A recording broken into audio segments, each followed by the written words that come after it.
जय श्री कृष्णा। राधे राधे, हरि बोल। आइए मिलकर श्रवण करते हैं आज बैसाख मास महात्म्य अध्याय 24। कैलासी शिव सूत सुनो, करो भक्त कल्याण। सब जन द्वारे आ खड़ा, आज बचा लो प्राण। बोलो गणपति भगवान की जय। गुरु अमृत है जगत में, बाकी सब विश्व है। सतगुरु संत अनंत है, प्रभु से कराते मेल। बोलो अपने अपने गुरुदेव भगवान की जय। जय श्री मधुसूदन भगवान। आइए शुरू करते हैं। ऋतुदेव जी बोले कि हे राजन, इन सब पुण्यवर्धिनी तिथियों में शुक्ल पक्ष की द्वादशी संपूर्ण पाप नाश करने वाली है। जिसने इस द्वादशी का सेवन नहीं किया, उसके दान तप और उपोषण व्रत आदि करने का क्या फल है? ईर्षा पूर्वक से क्या फल है? जो फल गंगा पर ग्रहण के समय सहस्त्र गोदान करने से मिलता है, वही बैसाख मास में द्वादशी के दिन योग्य ब्राह्मण को अर्पण करने से होता है। गंगा में दुर्भिक्ष के समय प्रतिदिन करोड़ों मनुष्यों को भोजन कराने से जो फल मिलता है, वही द्वादशी के दिन एक ब्राह्मण को भोजन कराने से मिलता है। जो शुक्ल पक्ष की द्वादशी के दिन एक चुटकी अन्न भी सुपात्र ब्राह्मण को देता है, उसे कोटि कोटि ब्राह्मण भोजन का फल मिलता है। जो मधु सहित तिल के पात्र का दान द्वादशी के दिन करता है, वह संपूर्ण बंधनों से छूटकर विष्णु लोक को चला जाता है। शुक्ल पक्ष की एकादशी के दिन जो रात्रि में जागरण करता है, वह जीते जी ही मुक्ति पाता है और उससे वह सब देवता प्रसन्न हो जाते हैं। करोड़ों सूर्य ग्रहण और चंद्र ग्रहणों में जो तिथियों में स्नान आदि करने का फल मिलता है, वह एक एकादशी के दिन प्रातःकाल स्नान करने से मिलता है। जो मनुष्य द्वादशी के दिन तुलसी के कोमल पत्रों से विष्णु भगवान का पूजन करता है, वह अपने 7 कुलों के उद्धार करके विष्णु लोक को जाता है। जो कोई बैसाख में द्वादशी के दिन बच्चे सहित गोदान करे, वह अपने कोटि कुलों का उद्धार कर विष्णु लोक का अधिकारी बन जाता है। जो कोई शुक्ल पक्ष की द्वादशी के दिन यम, पितृगण, गुरु देवता और विष्णु भगवान के निमित्त दक्षिणा सहित जल का घड़ा दान करता है, दही और अन्न भी दान करता है, उसका पुण्य प्रयागराज में प्रतिदिन करोड़ों मनुष्यों को 1 वर्ष तक स्तर संयुक्त भोजन, सुंदर भोजन कराने से होता है। वही फल मधुसूदन भगवान की आज्ञा से उसको मिलता है। जो कोई द्वादशी के दिन शालिग्राम दान करता है, वह संपूर्ण पापों से छूट जाता है।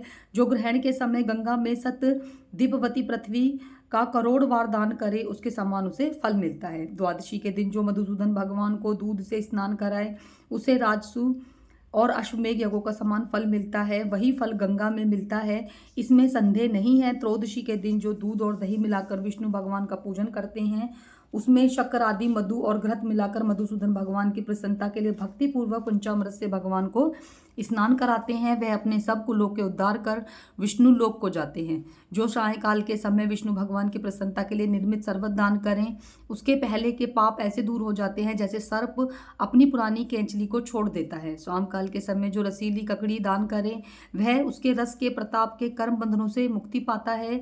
जो कोई ईंख तथा आम दान करता है, उसके कुटुंब में 100 पीढ़ी तक बराबर संतान चलती हैं। जो द्वादशी के दिन सायंकाल के समय चंदन आदि दान करे, वह आने वाली व्याधियों को सदैव मुक्त हो जाता है। हे राजन, द्वादशी के शुक्ल पक्ष में जो कुछ भी पुण्य किया जाता है, वह अक्षय फल को देता है। हे राजन, इस प्रख्याति क्यों है, यह भी मैं कहता हूँ, सुनिए। इसके सुनने से संपूर्ण पाप दूर हो जाते हैं और अंत में मंगलकारी होता है। प्राचीन समय में काश्मीर देश में एक देवव्रत नामक ब्राह्मण था। उसकी मालिनी नाम की एक पाप रूपी स्त्री हुई। वह कन्या सत्यशील नाम के एक बड़े विद्वान ब्राह्मण से ब्याही गई। उससे विवाह करके वह अपने यमन नाम देश को चला गया। वह रूप यौवन संयुक्ता कभी भी पति की प्रिय ना हुई। वह निष्ठुर, उससे सदा देश रखता, उसके अतिरिक्त किसी से भी कुछ देश ना रखता। अपने पति पर क्रोध कर वंशीकरण करने की इच्छा से उसने अन्य स्त्रियों से पूछा, जिनको पहले अपने पतियों ने त्याग दिया था। तब वे बोली, मेरा पति वशीभूत हो जाएगा, हमें अच्छी तरह विश्वास है। हमने तो वंशीकरण की औषधियों से अपने पति को वश में कर लिया है। तू योगिनी के पास जा, वह सुंदर औषधि दे देगी। तू सोचकर विचार मत कर, तेरा पति तेरा दास के समान हो जाएगा। तब वह उनके कथानुसार योगिनी के मंदिर में जाकर योगिनी को अत्यंत प्रसन्न करने वाली तथा वह दुराचारिणी बहुत शीघ्र ही उस कोठी में पहुंच गई जहां 100 स्तंभ बने हुए थे। वह कुटी बहुत लंबी चौड़ी कांतिमान थी। उसके चारों ओर झालदार कपड़ा लगा था जिसमें गोटा किनारी लगा हुआ था। बड़ी बड़ी दीवारों में चारों ओर सफेदी हो रही थी, दीपक जगमगा रहे थे। ऐसे शोभ्यमान स्थान में विराजित सेवा करने को आने वालों को देख रही थी, रुद्राक्ष की माला से जाप कर रही थी। इस प्रकार योगिनी से जब उस स्त्री ने प्रार्थना की, तब योगिनी ने प्रसन्न हो मन की क्षोभ कराने वाले मंत्र बताए। तब उसने नमस्कार कर पैर के हीरों से जड़ी हुई अंगूठी जो बहुत चमक रही थी भेंट की, जिसमें सुंदर जड़ा हुआ स्वर्ण सूर्य की कांति के समान प्रकाश दे रहा था। पांव की अंगूठी देख योगिनी अत्यंत प्रसन्न हो गई।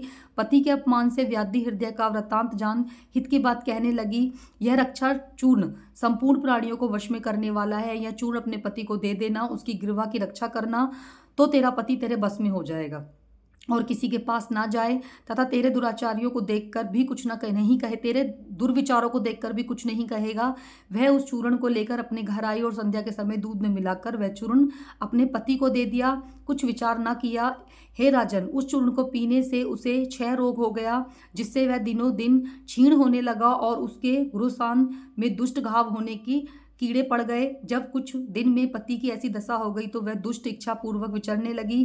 तेज क्षीण हो जाने से व्याकुल इंद्री वाला वह पति रात दिन त्राती त्राती पुकारने लगा और बोला, हे शोभने, मैं तेरा दास हूँ, मैं तेरी शरण में हूँ, मेरी रक्षा कर, मैं पर स्त्री की इच्छा नहीं करता हूँ। हे राजन, अपने पति के ऐसे वृत्तांत सुनकर बहुत घबराई हुई सोचने लगी कि पति जीवित रहेगा तो मैं गहने कपड़े पहनूंगी। ऐसा सोचकर दौड़कर वह योगिनी के पास गई और उससे वह वृत्तांत कहा। तब उसने पहले औषधि का दाह शांत करने से निमित्त दूसरी औषधि दी। औषधि के देते ही तत्त क्षण उसका पति स्वस्थ हो गया, जिससे पहले चूर्ण से उत्पन्न हुआ दाह इसके शांत हो गया। तब से पति घर में ही रहता और उसके वशीभूत हो गया। घर के काम के बहाने उपपति घर में आकर निवास करते। इसी प्रकार सब जाति के व्यभिचारी मनुष्य घर में आते रहते थे, परंतु उसे स्त्री के आगे कुछ भी कहने की शक्ति न थी।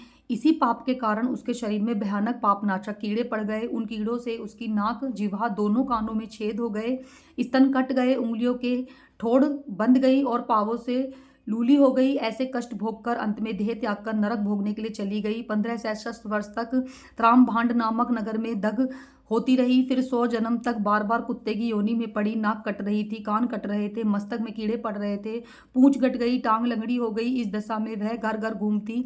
पीछे 100 वीर देश के पद्म बंधु नामक ब्राह्मण की दासी के घर में कुतिया बनी और अत्यंत दुख के साथ व्याकुल के साथ कान टूटे, नाक कटी फटी, पूंछे छिन्न भिन्न हो गई, मस्तक में कीड़े भरे रहते थे, योनि में भी कीड़े पड़ने लगे। इस प्रकार उस जन्म में भी अनेक कलेशों को सहन करती हुई देवयोग से जब कर्म फल पूरा हो गया तो बैसाख के मेष की संक्रांति में शुक्ल पक्ष की द्वादशी के दिन पद्म बंधु की का पुत्र नदी में स्नान कर पवित्र हो गीले वस्त्रों से घर आया। वह तुलसी स्तंभ के पास उसने अपने चरण धोए। इसी स्तंभ के नीचे वह कुतिया सो रही थी। सूर्य उदय से पहले वह कुतिया उस चरणों के धोए जल में लेट गई, जिससे वह अब अशुभ कर्म तत्काल नष्ट हो गए और पूर्व जन्म की याद आ गई। अपने पूर्व जन्म के किए हुए कर्मों को सोचकर ताप से व्याकुल होकर बेचारी कर्ण स्वर में त्याती त्याती करने लगी। बह के व्याकुल हो उस मुनि से अपने कर्मों का वर्णन करने लगी। मैंने अपने पति को विष दिया था, फिर अनेक प्रकार की मैंने दुष्ट चरित्र रखे हैं। हे ब्राह्मण, जो कोई धर्महीन दुराचारिणी स्त्री अपने पति को वश में करती है, वह मेरी ही भांति त्रामभांड नामक नरक में डालकर तपाई जाती है। पति ही नाथ है, पति ही स्वामी है, पति ही देवता है, उसके संग अनर्थ करके स्त्री सुख कैसे पा सकती है। जो कोई अपने पति को दुख देती है वह 100 जन्म प्रयात कुत्ते की योनि पावे और शरीर में असंख्य कीड़े पड़ जाते हैं। अतः हे ब्राह्मण, स्त्री को उचित है कि वह सदा अपने पति की आज्ञा माने। मैं तुम्हारे सम्मुख खड़ी हूँ, तुम आज मेरा उद्धार कर दो तो फिर मुझे नीच योनि नहीं मिलेगी। हे ब्राह्मण, मैं बड़ी दुष्ट दुराचारिणी खोटी हूँ, अपना सुकृत मुझे देखकर मेरा उद्धार कर दो। बैसाख शुक्ल पक्ष के दिन पुण्य को बढ़ाने वाली द्वादशी के दिन स्नान, दान आदि भोजन आदि से सकृत आपने किया है वह मुझे दे दो। हे ब्राह्मण, मैं सुकृत के प्रभाव से मेरी मुक्ति हो जाएगी। हे ब्राह्मण, द्वादशी के दिन जो मनुष्य घर में स्नान कर ले तो उसे संपूर्ण तिथियों का फल मिल जाता है, इसमें संदेह नहीं है। द्वादशी के दिन जो तप, दान, यज्ञ, होम, वेद आदि पूजन किए जाते हैं उसका अक्षय फल मिलता है। ऐसा फल तुम मुझे दे दो। जो लोग द्वादशी के दिन उपवास करते हैं, त्रयोदशी के दिन पारायण करते हैं, उसी फल के अवश्य ही उन्हें मोक्ष मिलता है। हे महाभाग, मैं दीन वत्सल, मैं दीन हूँ, मेरे ऊपर दया करो। जनार्दन भगवान दीननाथ हैं, जगतपति हैं और तुम्हारे भी नाथ हैं। ऐसा भगवान के जन भी वैसे ही होते हैं, क्योंकि जैसा राजा वैसी प्रजा होती है। हे यमलोक के मार्ग को नाश करने वाले, हे अत्यंत दुखी, मैं अत्यंत दुखी हूँ, मेरी रक्षा करो। मैं दीन वत्सल मैं तुम्हारे द्वार पर रहने वाली दीन कुतिया हूँ। यह तिथि सहस्त्र ब्रह्म त्याग गो हत्या करोड़ों आज्ञामान से उत्पन्न हो दोषों को नष्ट कर देती है। हे महामुने, इस तिथि में अपने जो महापुण्य किया है वह मुझे देकर मेरा उद्धार करो। मैं बड़ी दीन हूँ, व्याकुल हूँ, मेरी रक्षा करो। मैं अंत में द्विजवर में तुमको नमस्कार करती हूँ। ऐसे वचन सुनकर मुनि पुत्र कुतिया से बोले कि अपने किए हुए कर्मों को, सुख दुख रूपी फलों को प्राणी भोगता है। हे दुराचारणी, शूद्र क्या करेगी जिसने रक्षा चूर्ण आदि द्वारा अपने पति को वशीभूत किया है। साधु के प्रति जो पाप करता है वह उसी को दुख देता है, और जो पुण्य करता है वह उसी के दुख को हरण करता है। पापी के लिए मनुष्य जो कुछ करता है वह पाप और पुण्य दोनों को नष्ट कर देता है। जैसी मिश्री मिला दूध सर्प को पिलाने से केवल विष ही बढ़ता है, ऐसे ही पाप कर्म है जिनसे विष बढ़ता है। जब मुनि पुत्र ने ऐसा कहा तब कुतिया अत्यंत दुख हो ऊंचा मुख करके चित्कार रोने लगी और उसके पिता से कहने लगी कि हे पदवा बंधो, तुम्हारे द्वार पर पड़ी हुई मैं कुतिया हूँ, अतः मेरी रक्षा करो। मैं तुम्हारी उष्टिक्ष रोटी नित्य खाती हूँ, मेरी रक्षा करो, क्योंकि गृहस्थी महात्माओं के घर पर जो पड़े हैं उनका उद्धार करना अवश्य कर्तव्य है, ऐसा वेद ताओ का मत है। चांडाल कुत्ता या सदा ग्रहणों के दया पात्र हैं और बलि भोजी हैं। अपने पाले हुए असमर्थ रोग से पीड़ित का जो उद्धार नहीं करते वे अवश्य ही नरक में पड़ते हैं, इसमें संदेह नहीं है। यह देवताओं का मत है। सब संसार का कर्ता एक ही परमात्मा है, सब उसकी रक्षा करते हैं, स्वयं जीवों की दुराचारी रूप में पालन करते हैं। अतएव अपने पाले हुए रक्षा करना भगवान की आज्ञा है। उस पोषक रक्षा रूप भगवान की आज्ञा का उल्लंघन कर जो आज्ञाहीन हो जाते हैं वह भगवान कोप के अपने स्वर्ग का नष्ट कर अंत में नरक को जाते हैं। यह कर्म कर्तव्य है। तुम दयालु, अतएव मुझ दुर्बुद्धि का उद्धार करो। घर के भीतर दुख से कुतिया ऐसे वाक्य सुनकर पदाबंधु शीघ्र ही घर के बाहर आए और कुतिया से पूछने लगे क्या बात है। तब पुत्र ने सब कथा वर्णन की। अपने पुत्र को वचन सुनकर विकसित होकर कहने लगे, मेरा पुत्र होकर तूने ऐसा कैसे किया। हे पुत्र, साधुओं का ऐसा वाक्य कहना अनुचित है। अपनी ही आत्मा का सुख देने वाले पापी और तिरस्कार किए जाते हैं। हे पुत्र, देखो संपूर्ण प्राणी परोपकार के लिए हैं। चंद्रमा, सूर्य, पवन, पृथ्वी, अग्नि, जल, चंद्रमा, वृक्ष और महात्मा लोग सभी परोपकार में स्थित होते हैं। हे पुत्र, दक्षिणी के देवताओं के उपकार के लिए दैत्यों का महाबली ज्ञान अपनी हड्डी निकाल कर दे देता है। राजा शिवी ने कबूतर के बदले अपना मांस काट कर दे दिया था। जब भूखे शयन ने कबूतर के ऊपर छलांग मारी थी, जीमूतवान वाहन नाम एक राजा पृथ्वी पर मंडप पर हुआ था, उसने भी महात्मा गरुड़ के लिए अपना जीवन दिया था। अतः विद्वान ब्राह्मण को तो सदा ही दया करनी चाहिए। मेघ शुद्ध स्थान पर बरसता है तो क्या अशुद्ध स्थान पर नहीं बरसता?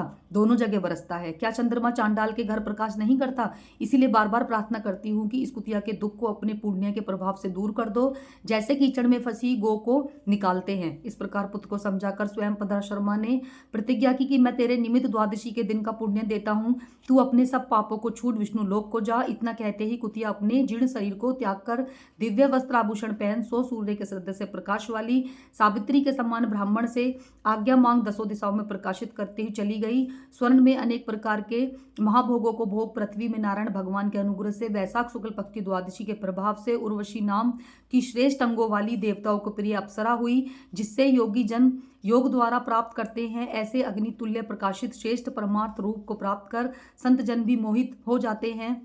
उसी रूप को कुतिया ने प्रताप किया। तत्पश्चात पदबंधु ने मधुसूदन भगवान की प्यारी पुण्य बढ़ाने वाली स्थिति को संसार में प्रख्यात कर दिया। करोड़ों सूर्य ग्रहण, चंद्रमा ग्रहण से भी अधिक पुण्य रूपी और सब यज्ञों से अधिक ऐसी यह तिथि ब्राह्मण ने तीनों लोकों में सिद्ध कर दी। एकादशी के बाद जो द्वादशी आती है, शुक्ल पक्ष की द्वादशी, उसकी कितनी महान, कितनी विशाल, कितनी ही ज़्यादा ना वर्णन किए जाने वाली, हम सबको पता है। जैसा कि इस कथा में बताया गया है कि कितनी महान होती है द्वादशी, और द्वादशी का किया हुआ पुण्य हमें क्या प्राप्त कराता है वो तो आप सबने सुन ही लिया। जय श्री कृष्णा, राधे राधे, हरि बोल।